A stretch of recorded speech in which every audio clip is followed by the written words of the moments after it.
জামাতের আমির দাবি করছে তার ভাই মুক্তিযোদ্ধা এবং শহীদ।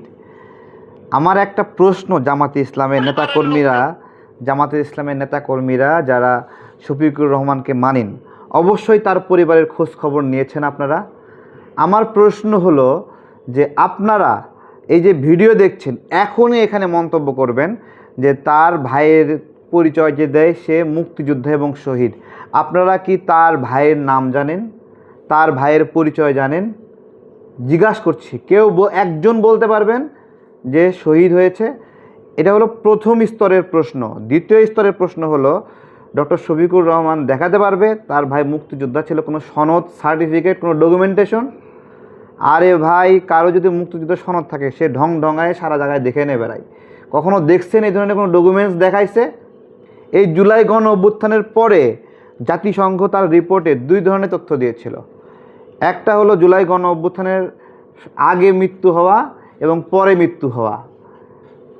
অদ্ভুত বিষয় হলো যে এইখানে যারা জুলাই গণ অভ্যুত্থানের পক্ষে ছিল না, এইরকম মৃত লোকেরাও জুলাই শহীদ নামে অন্তর্ভুক্ত হয়েছে। তো আমি বলতে যাচ্ছি যে মুক্তিযুদ্ধেও তো অনেক মানুষ মারা গেছে। মুক্তিযুদ্ধে মারা গেলে সে তো শহীদ না। মুক্তিযুদ্ধে তো রাজাকারও মরছে। এই বাংলাদেশ শুধু মুক্তিযোদ্ধাদের রক্তে ভাসে নাই, রাজাকারদের রক্তেও ভাসছে। তা আমি বলতে যাচ্ছি, তার বাপ তার ভাই কেউ যদি মুক্তিযুদ্ধে মারা যায়, তার নাম পরিচয়টা কেন বাংলাদেশের মানুষ জানে না? নামের সমস্যা কি? নাকি নাম বের হইলে বোঝা যাবে সে আসলে রাজাকার ছিল? একজন মুক্তিযোদ্ধার পরিবারের সন্তান বিষয়ে আমরা আজকে বক্তব্য শুনতেছিলাম আমাদের ফজলু কাকার। মুক্তিযোদ্ধা পরিবারের লোক কেউ জামাত করতে পারে না। উনাকে জিজ্ঞেস করে করা লাগবে। বিরোধী দলের নেতা বলেন, উনাকে আমি অসম্মান করি না, সব সময় মাননীয় বলে কথা বলি, কিন্তু উনার দলের লোকজন এখানে বসে আছে, তারা আমাকে ফজা পাগলা বলে কথা বলে। উনি চিন্তা করেন তারা নাকি সভ্য, তারা নাকি ইসলাম। আমি যে কথাটা বলতে চেয়েছিলাম, বিরোধী দলের নেতা বলেছেন উনি মুক্তিযোদ্ধা পরিবারের লোক এবং উনি শহীদ পরিবারের লোক এবং উনি জামাতে ইসলাম করেন। এটা ডাবল অপরাধ। মুক্তিযোদ্ধা পরিবারের লোক কেউ জামাত করতে পারে না। আর শহীদ পরিবারের লোক, মাননীয় সদস্যবৃন্দ ওনাকে বলতে দেন।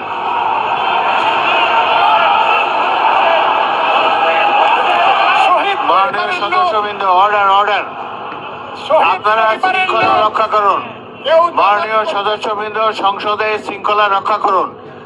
মাননীয় সদস্য ফজলুর রহমান, আপনি শেষ করুন, কষ্ট পাইতেছেন, বক্তব্য শেষ করুন। আমি আবারও বলে রাখলাম, শহীদ পরিবারের লোক তো জামাত করতেই পারে না, আর জামাত করলে ডাবল অপরাধ করতেছে।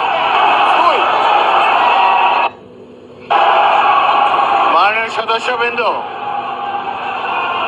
দয়া করে বসুন।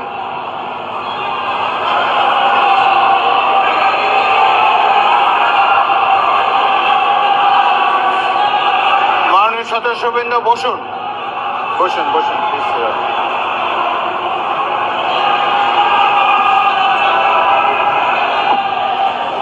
মাননীয় সদস্যবৃন্দ বসুন। উনি বলেছেন কোন মুক্তিযোদ্ধা কিংবা শহীদ মুক্তিযোদ্ধা পরিবারের কেউ জামাত ইসলামী করতে পারে না। তাহলে উনাকে জিজ্ঞেস করে করা লাগবে। এটি আমার নাগরিক অধিকার। আমি কোন দল করব, কোন আদর্শ আমি অনুসরণ, এর উপর হস্তক্ষেপ করার ন্যূনতম কোনো অধিকার রাষ্ট্র কিংবা সংবিধান কাউকে দেয়নি। আমি এটার তীব্র নিন্দা জানাই।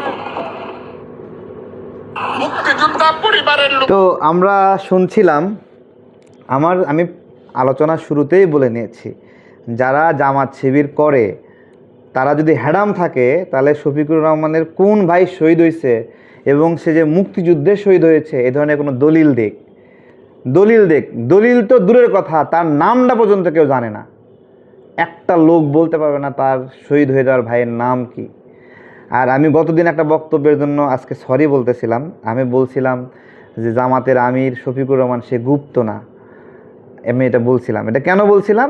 যে তার পরিচয় আমি জানি, সে জামাত করে, সে রাজাকারদের অনুসারী, এটা আমি জানি, এই জন্য তাকে গুপ্ত বলিনি। কিন্তু সেও এক সময় গুপ্ত ছিল। 1971 সালে মুক্তিযুদ্ধের পরে জামাত ইসলামের ছাত্র সংগঠন ইসলামী ছাত্র সংঘ সেই সময় বাংলাদেশে রাজনৈতিক কার্যক্রম করতে পারছিল না। তখন তারা জাসদ ছাত্রলীগে ছদ্মবেশ ধরে যুক্ত হয়। যতদিন বঙ্গবন্ধু বেঁচে ছিল ততদিন তারা এই জাসদ ছাত্রলীগ নামে সংগঠনে যুক্ত ছিল এবং তাদের কাজ ছিল ব্যাংক ডাকাতি করা, লুটপাট করা। যখন বঙ্গবন্ধু মারা গেল তখন এই জাসদ ছাত্রলীগ থেকে বের হয়ে গেল ছাত্র শিবির, ইসলামী ছাত্র সংঘর লোকেরা, ছেলেপেলেরা, এবং তাদের মধ্যেই আর একজন ছিল ডক্টর শফিকুর রহমান।